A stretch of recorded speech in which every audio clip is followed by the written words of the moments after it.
de la mañana con 25 minutos y ya se encuentra con nosotros Andrés Ortiz, experto en derecho administrativo, para conversar sobre el proceso de juicio político. Doctor, bienvenido a Noticias 7. Carolina, muy buenos días, muchas gracias por la invitación.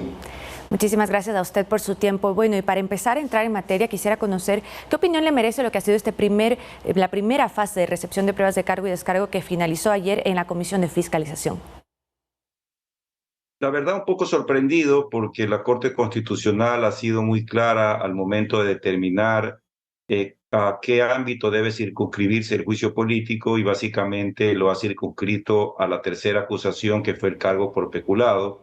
Hoy día hemos amanecido con noticias en los diarios escritos de la ciudad que los 4 asambleístas interpelantes han presentado 5 pruebas que no fueron anunciadas en la solicitud que se envió al CAL y posteriormente a la Corte Constitucional.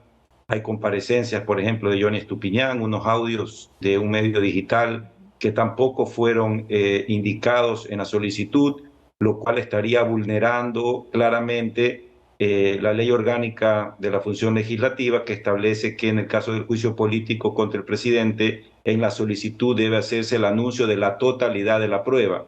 Entonces, ahora vamos a ver qué va a suceder en el pleno de la comisión, a ver si esas pruebas son admitidas o no, porque a mí me llama poderosamente la atención de que de las 12 pruebas presentadas, 5 de ellas, de los acusadores, no fueron anunciadas en su oportunidad, han sido incorporadas, han sido cambiadas, con lo cual, pues, en mi criterio, se estaría violando el debido proceso constitucional, y eso pues va a meritar en su momento una revisión posterior de la Corte Constitucional seguramente.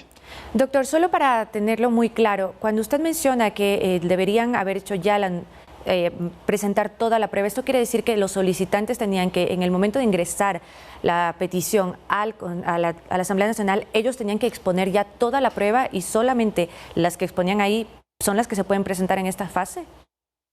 No, la ley no le exigía la presentación física del documento, sino el anuncio de la prueba. Los abogados hablamos del anuncio. La ley dice que debe haber un anuncio total de la prueba. Yo puedo decir, mire, yo quiero llamar a fulano, sutano, y voy a presentar el oficio y no necesariamente tengo que tenerlo en mi poder.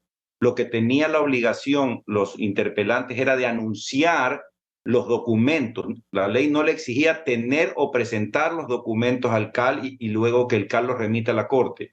La obligación que tenían los interpelantes era de anunciar la totalidad de la prueba, y luego en el transcurso, como usted me hizo la primera pregunta, en el transcurso de los días se tenían que ir presentando y se tenían que ir en la siguiente semana, perdón, en la próxima semana, en que se van a ir a dar las comparecencias y se van a hacer el anuncio oral de las pruebas documentales.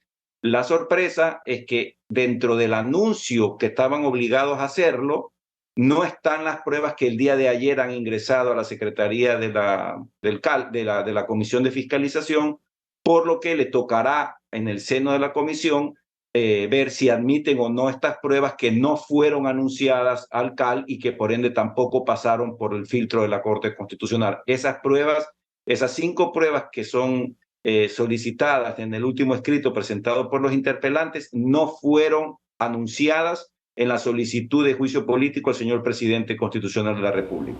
Ahora, doctor, justamente el viernes en la Comisión de Fiscalización se cuestionaba el hecho de que si es que la actuación dentro de la Comisión de Fiscalización tiene que tener la revisión de la Corte Constitucional. Por parte de los proponentes se mencionaba que la Corte Constitucional ya no debe hacer ningún tipo de revisión. Sin embargo, Fernando Villavicencio, presidente de Fiscalización, mencionaba que sí tiene que entregarse todo lo actuado por Fiscalización a la Corte Constitucional. En este caso, ¿qué podemos mencionarlo? A ver, la Corte Constitucional tiene la posibilidad siempre que cualquier dictamen o sentencia puede ser materia de revisión posterior a efectos de revisar su cabal cumplimiento. Es decir, la Corte no necesita que nadie le diga si se ha cumplido o no su sentencia, porque de oficio, es decir, ella misma puede entrar a revisar si una sentencia, o en este caso en un dictamen de admisibilidad de juicio político, ha sido cumplido o no. Entonces, ciertamente, en el transcurso del juicio político, la Corte Constitucional no va a poder opinar, la Corte Constitucional no va a poder parar el juicio político, ni va a poder decir qué prueba se admite o no se admite, Lo que sí puede hacer la Corte posteriormente a la finalización del juicio político es determinar si su sentencia, en este caso, si su informe, su resolución de admisibilidad fue cumplida a cabalidad. Es decir, si los asambleístas interpelantes y los asambleístas, en definitiva del Pleno, han cumplido con la disposición de la Corte Constitucional de eliminar toda prueba que se refería al cohecho, al soborno, de solamente limitar el juicio político a la probable causal de peculado, y si solamente se han presentado como pruebas aquellas pruebas que fueron solicitadas en el documento o en la demanda de juicio político. Entonces, la Corte sí tiene un control ex post, un control posterior, no anterior, pero ciertamente sí lo tiene y no lo ha hecho ahora, lo ha hecho muchas veces, como a ustedes les puede constar en el tema de la sentencia que fue revisada por incumplimiento por parte de la Corte Constitucional, que le costó el puesto a los 7 miembros del Consejo de Participación Ciudadana y Control Social. Entonces, sí es verdad que hay un control, pero es un control posterior luego de que termine el juicio político, ya sea a favor o en contra de la destitución del presidente. La Corte sí puede entrar a examinar y tomar las respectivas sanciones en caso de que se incumpla su informe de admisibilidad de juicio político. Sí lo puede hacer. En este caso, si en esta revisión que haría la Corte posteriormente, si es que encuentra que hay vicios o hubo vicios durante el proceso, además de las sanciones, ¿puede cambiar o revertir la decisión que tome la Asamblea Nacional? Lo que pasa es que cuando se toma una decisión en materia de Asamblea Legislativa, sería muy forzado que la Corte Constitucional pudiera dictar. Lo único que pudiera dictar la Corte Constitucional es una medida cautelar de suspensión.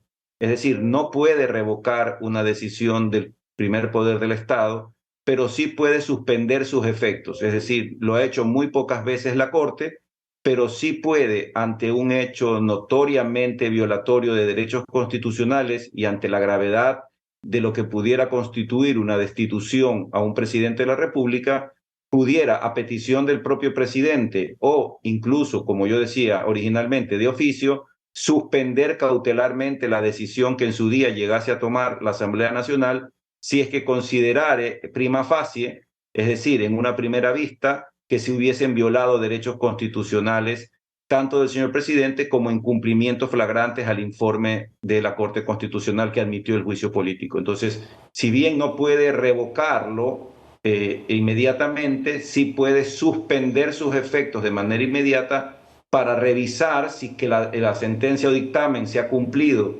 conforme ellos lo dispusieron, y si no hubiese cumplimiento, puede traer sanciones para aquellas personas que hubieran incumplido el mandato del dictamen de admisibilidad. Pueden haber sanciones y eventualmente, como pasó en el caso del Consejo de Participación Ciudadana, si hubiera asambleístas que hubieran flagrantemente violado la resolución de admisibilidad, pudieran incluso correr la suerte de una destitución por parte de la Corte Constitucional, sin duda. Ahora, doctor, considerando los elementos que ya se han puesto en conocimiento de la Comisión de Fiscalización, ¿usted cree que existen como tal los hechos que configuran el delito de peculado? La verdad que yo realmente debo decir que desconozco realmente cuáles fueron las motivaciones que tuvo la Corte Constitucional de admitir esta última causal, que realmente es la que menos resonancia, por alguna cosa pudiéramos decir, es la que menos pruebas tiene, es la que menos importancia le pusieron los interpelantes, era la que menos pruebas tenían para supuestamente demostrar. Está probado, y así entiendo que ha sido presentada, incluso me permití leer el alegato que la presidencia presentó a la Corte Constitucional, por cierto, muy bien fundamentado, muy coherente. Incluso la Corte Constitucional se dio el tiempo de rebatir cada uno de los argumentos que el presidente de la República había presentado. Se trata de contratos que no han sido suscritos en la época del presidente Lasso. Existe un superávit importante en Flopec, en la actual administración. Se han adoptado los correctivos que el informe de Contraloría solicitó.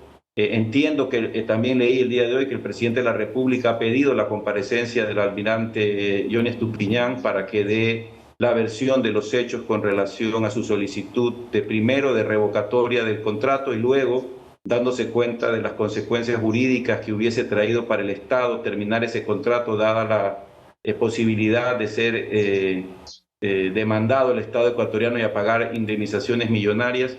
Luego se levantó esa terminación unilateral y el contrato pues continúa hasta el día de hoy. Entonces, más las pruebas que no han sido, que las pruebas nuevas estas que no están dentro del anuncio de la totalidad que debieron haber hecho, yo sinceramente no encuentro cómo puede la Asamblea Nacional demostrar una responsabilidad política, porque como ustedes saben, esto no es una responsabilidad penal. Aquí lo que se tiene que eventualmente probar es una responsabilidad política del presidente de la República, y está ya pues dicho hasta la saciedad por muchos abogados del Ecuador que en los delitos contra la administración pública no cabe el delito de comisión por omisión. Entonces, sino en los delitos en donde debe haber una garantía de parte de un tercero. Así que ciertamente yo no encuentro un camino válido para que el presidente pueda ser responsable políticamente de un delito que la Corte Constitucional dijo que el relato era mínimamente creíble, más aún si es que ahora va a haber pruebas que no van a poder demostrar esa supuesta responsabilidad política. Doctor, y en este caso, ¿este dictamen de la Corte dejaría un mal precedente para el país? A ver, la Corte Constitucional reconoce en algunos de sus párrafos que existieron violaciones en el procedimiento, pero llega a terminar de decir que si bien es cierto existieron errores de procedimiento, estos no alcanzan a vulnerar la garantía constitucional de la legítima defensa y del debido proceso del señor presidente. Yo sinceramente me permito discrepar me separo de este fallo de mayoría. Sinceramente no creí que iba a haber un voto de mayoría. Hay 3 votos salvados en donde tanto la doctora Núquez como la doctora Corral y el doctor Enrique Herrería son muy claros en manifestar que no hay causal de juicio político ni en el fondo ni por la forma. Y es preocupante porque la Corte Constitucional primero cambia el criterio en el caso del juicio político del vicepresidente Glass, porque dice que no hay que entrar en el fondo.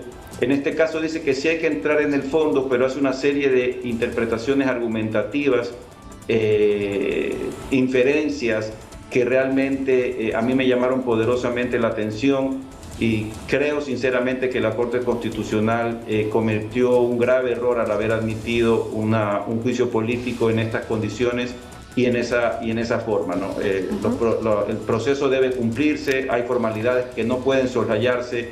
La propia Corte dijo que el procedimiento constitucional contra el presidente en un juicio político es agravado. Con mayor razón deben cumplirse las formalidades y no se cumplieron en este caso, no se cumplieron los plazos, se saltaron los procedimientos, hubo actas que no llegaron firmadas, y la verdad que no es un buen precedente, sin duda alguna, para el Ecuador este informe de admisibilidad, sin duda alguna, no lo es.